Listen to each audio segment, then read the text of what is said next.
हमने previous video में हमारा चैप्टर नंबर 10 कंप्लीट कर लिया।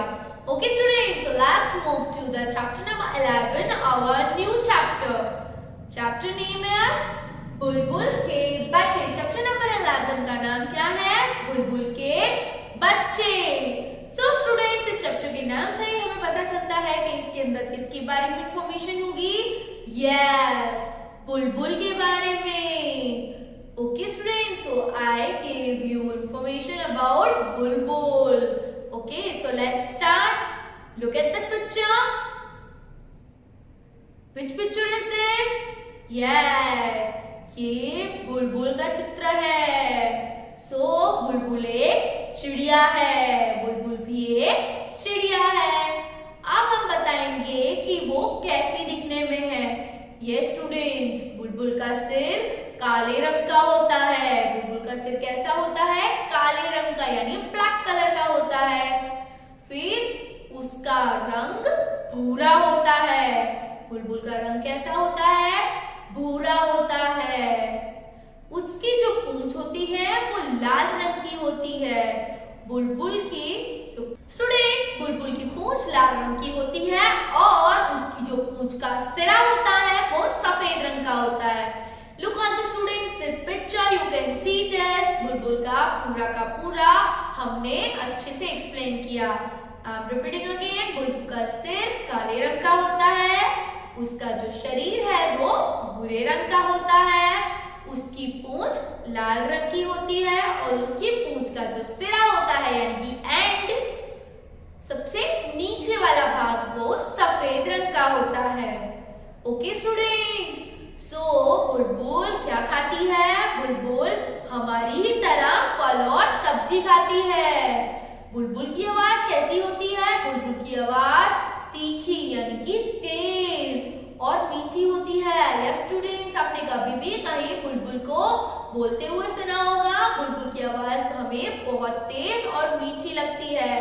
खास करके बुलबुल कहाँ देखने को मिलती है? हमें जंगलों में। जहाँ घने जंगल होते हैं वहां सबसे ज्यादा हमें बुलबुल देखने को मिलती है। ओके स्टूडेंट्स, बुलबुल अपना घोंसला कैसे बनाती है?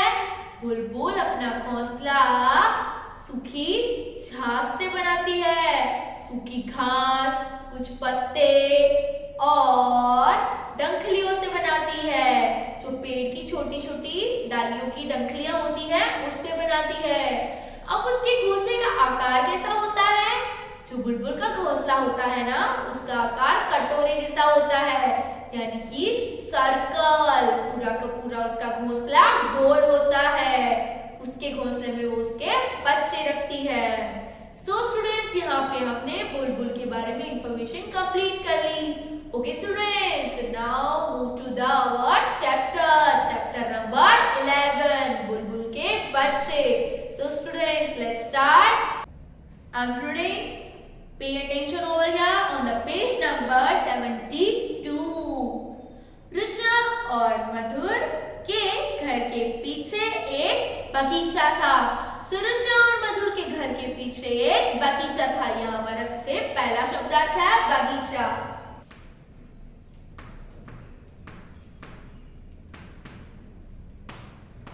बगीचा तो उसका अर्थ होता है बाग।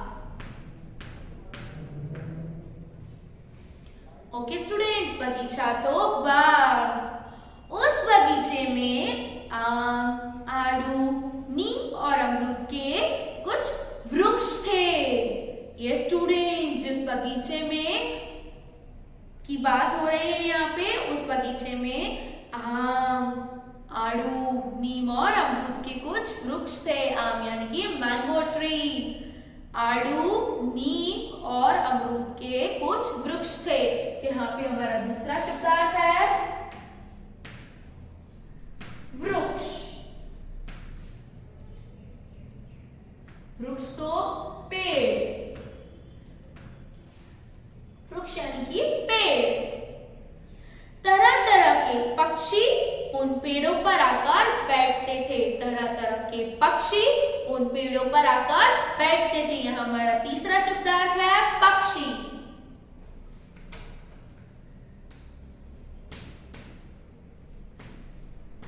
तो क्या आएगा? चिड़िया। यहाँ पे पक्षी मतलब चिड़िया कहा गया है।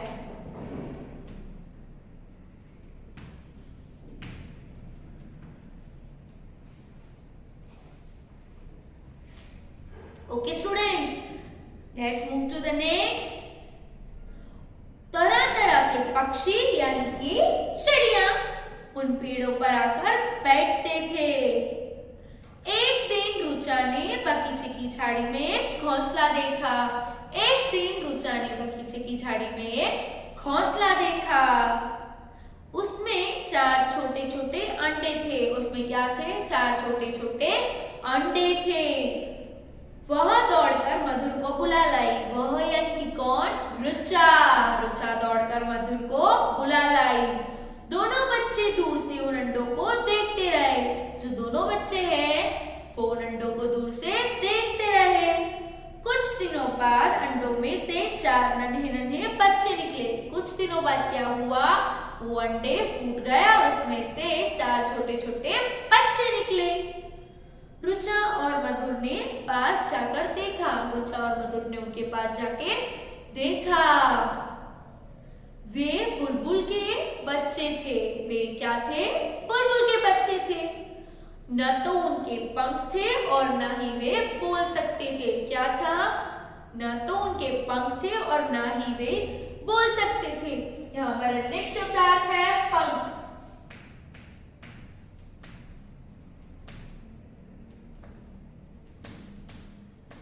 तो क्या आएगा? पर। क्या आएगा? पर। पंख तो पर। Let's move to the next. 2-3 दिन बाद बुलबुल के बच्चों की धीमी धीमी आवाज सुनाई देने लग गई। 2-3 दिन बाद यानी कि बच्चे धीरे धीरे बड़े हो रहे थे। पहले क्या है, उनमें से आवाज नहीं आती थी, वो बोल नहीं पाते थे। अब धीरे धीरे जब वो बड़े होने लग गए तो वो आवाज करने लग गए। उनकी आवाज कैसी थी? धीमी धीमी। रुचा घोंसले की ओर आई। बुलबुल के बच्चों की आवाज सुनकर रुचा घोंसले की पास आई। उसने देखा कि माँ बुलबुल अपने बच्चों को खाना खिला रही है। उसने क्या देखा? माँ बुलबुल अपने बच्चों को खाना खिला रही है। चारों बच्चे अपने नन्हे नन्हे मुंह खोले कोशिश कर रहे थे। चारों बच्चों ने अपना छोटा छोटा मुंह खोला। उनका मुंह अभी इतना बड़ा नहीं हुआ था, छोटा सा ही था, तो उन्होंने अपना मुंह खोला। क्यों? क्योंकि उन्हें भूख लग रही थी और उनकी माँ उन्हें खाना खिला रही थी। उन्हें जल्दी खाना मिले। वो क्या कोशिश कर रहे थे कि उन्हें जल्दी से जल्दी खाना मिले। बुलबुल एक लंबा कीड़ा अपनी चोंच में उठाकर लाई थी। बुलबुल उनके खाने के लिए क्या लाई थी? यस स्टूडेंट्स, एक लंबा कीड़ा। वह उसके टुकड़े कर बच्चों के मुंह में डाल रही थी। अब बुलबुल क्या कर रही थी? उन कीड़ों का टुकड़ा करके बच्चों के मुंह में डाल रही थी। क्यों? क्योंकि वो बच्चे इतने छोटे थे कि वो खुद से खा नहीं सकते थे, इसलिए। रुचा यह सब देखती रही। रुचा ये सारी चीजें छुप के खड़ी रह के देखती रही। थोड़े दिनों के बाद बुलबुल के बच्चों के छोटे छोटे पंख निकल आए। अब कुछ दिन और बीत गए। अब बुलबुल के बच्चे थोड़े से और बड़े हो गए और अब उनके थोड़े थोड़े पंख आने लग गए। वे घोंसले में चलने फिरने और चहकने लगे। वह घोंसले में चलने फिरने और चहकने लगे। सो स्टूडेंट्स, यहाँ पे हमारा नेक्स्ट शब्दार्थ है चहकना।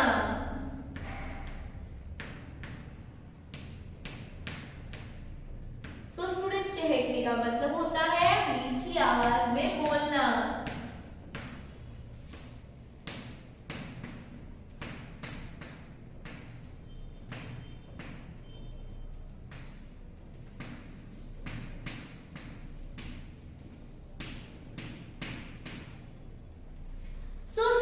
चहकने का मतलब होता है मीठी आवाज में बोलना। बुलबुल खाना लाकर घोंसले में रख देती और बच्चे अपने आप खाना खा लेते। लुक स्टूडेंट्स, अब बच्चे धीरे धीरे बड़े होने लग गए। पहले बुलबुल की माँ जब आती थी तब बच्चों को अपनी चोंच से उनकी चोंच में खाना खिलाती थी। अब बच्चे बड़े हो गए, सो वो क्या करती थी, वो आती थी और घोंसले में खाना रखकर चली जाती थी। Turn the page, page number 74। कुछ दिन और बीत गए, अब कुछ दिन और बीत गए। अब बुलबुल के बच्चे फुदकने लगे थे, बुलबुल के बच्चे फुदकने लगे थे। हमारा नेक्स्ट शब्दार्थ है फुदकना।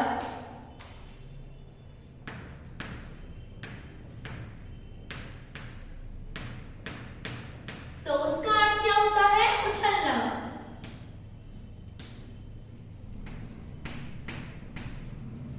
बुलबुल के बच्चे क्या करने लगे थे, फुदकने लगे थे, यानी कि उछलने लग गए थे।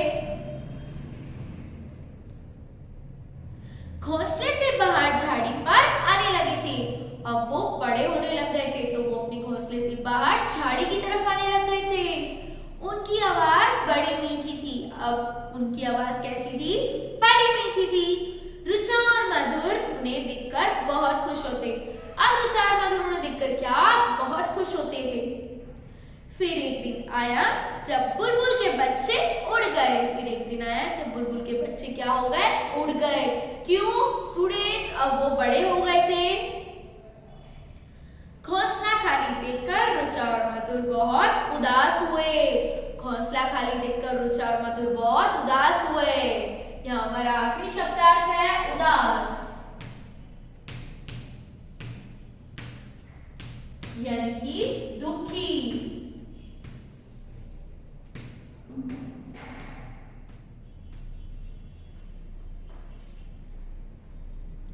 पर माँ ने उन्हें समझाया। रुचा और मधुर को उदास देखकर उसकी माँ उसके पास आई और उनकी माँ ने उन्हें समझाया। चिड़िया के बच्चे पंख निकल आने पर खुली हवा में उड़ना पसंद करते हैं। चिड़िया के बच्चे यानी कि यस, बुलबुल के बच्चे। वो पंख आने पर घोंसले में नहीं रहते हैं, वो उड़ना पसंद करते हैं।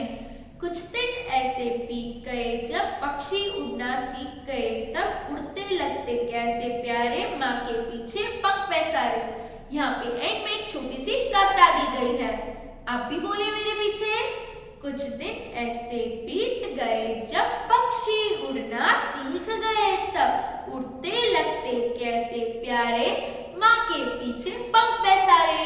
सो स्टूडेंट्स, यहाँ पे हमें क्या दिया गया है, एक कविता दी गई है। उसमें अब क्या लिखा है, कुछ दिन जैसे ही बीत जाते हैं तब धीरे धीरे पक्षी उड़ना सीख जाते हैं। अब जब वो उड़ना सीख जाते हैं तब वो घोंसले में नहीं रहते, तब वो खुली हवा में आसमान में उड़ना पसंद करते हैं और वो अपनी माँ के साथ या तो फिर अपनी माँ के पीछे उड़ते हैं। Okay students, so students, for this video we will provide you homework in our group. We will meet in our online sessions for your queries and doubts and homework. So students, keep watching the video, keep following and keep writing and reading also. Okay, bye bye.